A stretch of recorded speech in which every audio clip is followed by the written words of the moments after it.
রামপুর গ্রামত দুই যমজ ভাই ছিল, তার দুই যমজ কন্যা ছিল। তারা খুবই ভালো ছিল। একজন ছিল গরিব, একজন ছিল বড়লোক। বাবা বাবা কি আনিয়েছিলা মোর জন্য? কেন বেটি, জানিস নি তুই আইজা হোলি?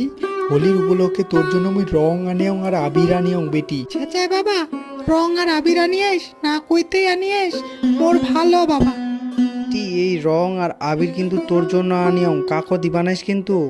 বাবা মোর দি ছোট্ট একটা বইনছে, ওয়াক তিম মই একটো আর মুই একটো নেম। ওয়াক দিবানাইস, কখনোই দিবানাইস ওয়াক। তুই নিজে ব্যবহার করবো ইলা রং আর আবির। বাবা ওই তো মোর ছোট্ট বই নবে, ওয়াক দিলে কিসের ক্ষতি? ওয়ার ভাই খুব গরিব, তার জন্য ওয়ার মেয়ে ওয়াই পছন্দ করিনি, কারণ ওই বড় লোক।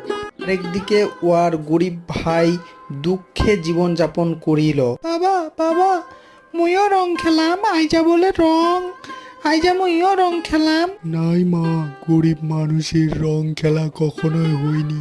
মোটি না তো টাকাই নাই মা, তো কেরম করি মুই রং কিনে দিই। বাবা বছরে তো একবার, মোক খালি একটু রং কিনে দে, মুই রং দিম। সবাই চলো রং কিনিয়া, মুইয়ে শুধু বাচ্চুম। কিছুক্ষণ পরেই তার দিদি চলে আসিল রং নিয়ে। কেন রে বুনু, কিসের চিন্তা করিস? মুই আনিয়ং রং, মোর দুটা রং চাই, তোকে একটু দিম, মুই একটু নিম, ঠিক আছে? বাঁচালো রে মা, মুই চিন্তা করিনু। মোর ছুয়া রং নিবা যাচ্ছে, মুই কেরম করি রং দিম কো? মোটে না তো একটু টাকা নাই, মুই তো খুবই গরিব মা।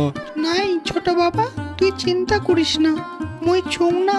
মুই থাকতে মোর বোনের কোনো কিছুই অভাব হবো না। হ্যাঁ রে মা, তোর বাবার মতন তোর অহংকার নাই বড় লোকের। তোর বাবার মতন তুই একদমই হইসনি মা। আমরা গরিব, তাও যে মোর বেশি রং খেলা কখনোই। তুলা কথা কইস না ছোট বাবা। চ দিদি, তাহলে আমরা তুই মেয়ে যাবো পাড়ার ছোলার সঙ্গে, আমরা সবাই মিলে রং খেলামো। হ্যাপি হোলি।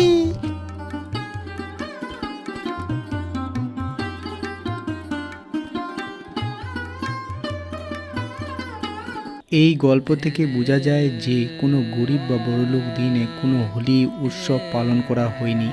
আর অহংকার হচ্ছে পতনের মূল কারণ। অহংকার করলে কোনো কিছুই জীবনে করা যাবে না।